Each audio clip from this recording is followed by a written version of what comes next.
Mia nggak ada di kamarnya. David berdiri mendengar suara panik Ishak. Keduanya berjalan keluar gerbang untuk menanyakan pada warga apakah ada yang melihat Mia pergi. Oh iya tadi Mbak Sumnya bilang mau ke Indomaret, mau beli es krim mochi katanya. Ishak lantas berjalan bersama David menuju Indomaret terdekat. Tetapi ketika bertanya pada kasir, mereka tidak mampu menjanjikan ingatan apa-apa. Banyak sih mas yang ciri-cirinya begitu. Maaf, saya kurang ingat. Lihat di CCTV nggak boleh mbak? Maaf, nggak bisa mas. Untuk pemeriksaan alat bukti elektronik semacam itu harus sesuai prosedur. Ada laporan ke kepolisian.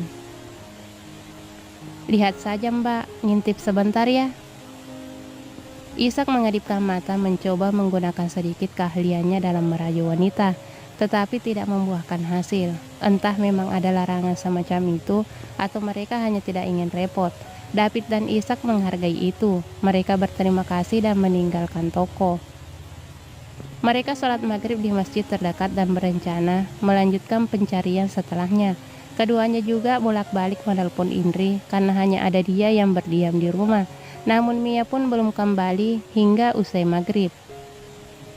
David dan Ishak terus mencari hingga sejam kemudian dan tidak menemukan keberadaan Mia.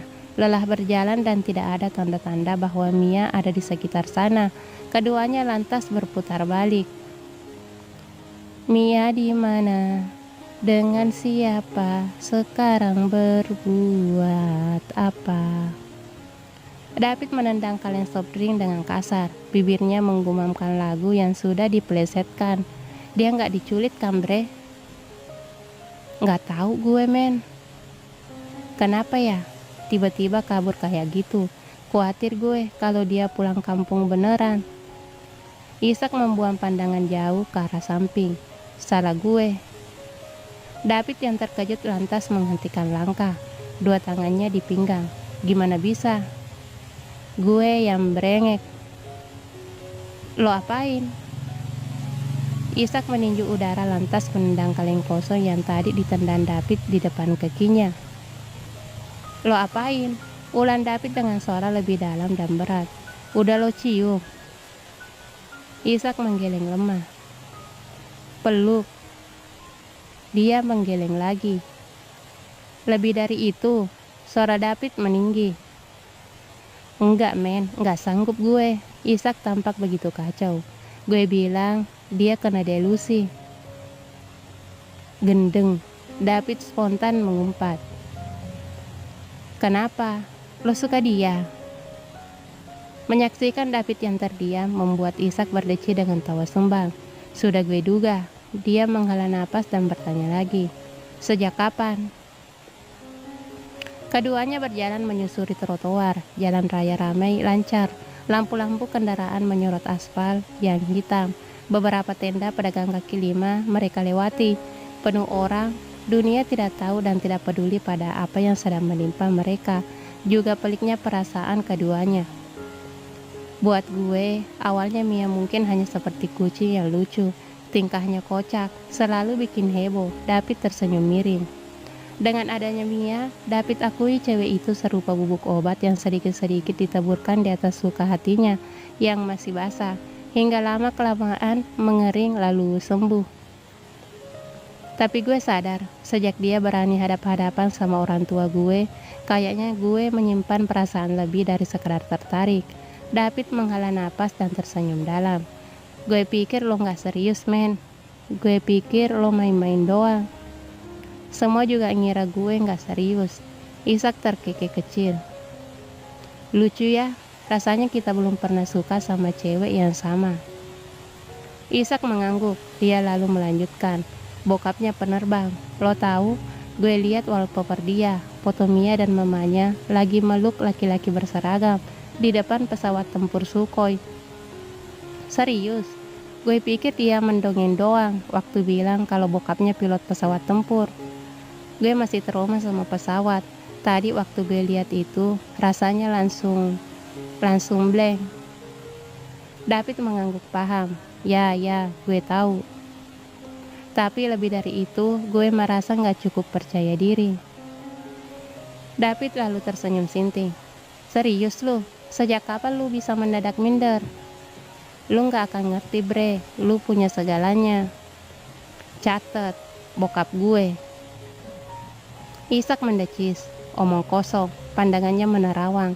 Gue berani suka sama dia karena gue pikir dia itu Mia kita yang biasa-biasa saja, yang bisa gue jangkau. Dia Mia yang setiap hari masakin dan nyuciin baju kita.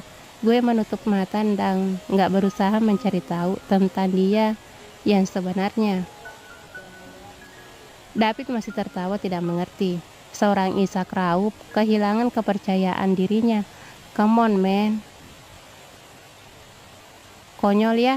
Ishak menghela napas menoleh menatap David dengan pandangan kalut. Gue takut pada diri gue sendiri yang jadi insecure. David menepuk bahu Ishak. Cowok itu menatap Ishak intens dan berkata, Love you. Dan Ishak menempeleng bahu David keras sehingga cowok itu mengadu. Setidaknya ada gue yang cinta sama Allah. David menggoda Ishak menggunakan cara Ishak biasa merayu orang-orang demi membuat lelaki itu melupakan rasa rendah dirinya. Biar bagaimanapun, David benci melihat Ishak yang mendadak lemah.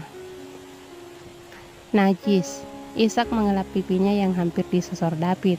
Keduanya sempat tertawa sejenak sebelum akhirnya terdiam lagi. Men, David berkata lagi. Lo mau janji nggak?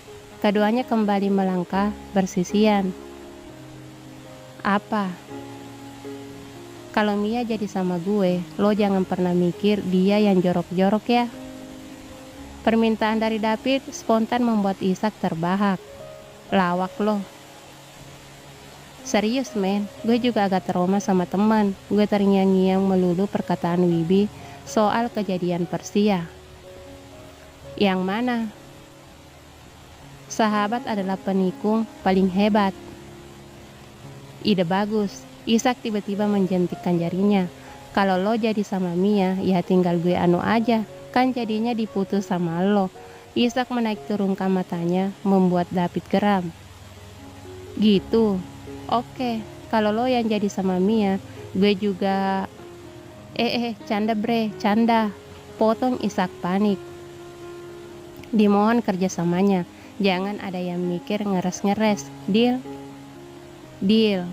Ishak menabrakkan bahunya di bahu David. Ini baru pertarungan antar dua lelaki sejati. David terkekeh, geli membayangkan kalau Wibi menyaksikan obrolan ini. Dia mungkin orang yang paling keras menertawakan keduanya. Tapi gimana kalau Mia pergi bukan karena itu? Terus Ishak mengejar. Karena perasaan lain. Maksud lo? Perasaan lain semacam cemburu. Kedua lelaki itu saling berpandangan penuh pertanyaan. Sebelum David akhirnya berkata lagi. Bantal punya gue yang dari Mia diminta Indri. Ingat, gue rasa dia cemburu karena ada Indri di rumah. Kita jadi mirip anak kecil yang dapat mainan baru. Lebih asik dan tertarik sama cewek baru itu. Lo sengaja mau mancing reaksi Mia ya? Tebak Ishak. David melipat dua tangan di dada. Keduanya berhenti berdiri di bawah lampu jalanan. Lalu lalang kendaraan seolah tak menyita perhatian mereka. Tapi masalahnya, dia cemburu buat siapa? Buat lo atau gue? Ishak menghela napas. David mengadikkan bahunya. Dan yang paling penting sekarang, Mianya ada di mana? Lagi-lagi pertanyaan David menyulut kekhawatiran yang datang berlipat-lipat. Ishak mengacak-ngacak rambutnya kalut. Dan David merepas kepalanya sama-sama bingung. Tetapi keduanya sama-sama tahu, sekuat apapun cintanya pada seorang perempuan yang sama, takkan mampu menggoyahkan hubungan mereka yang terjalin jauh lebih lama, jauh lebih kental, melebihi saudara. Bersambung.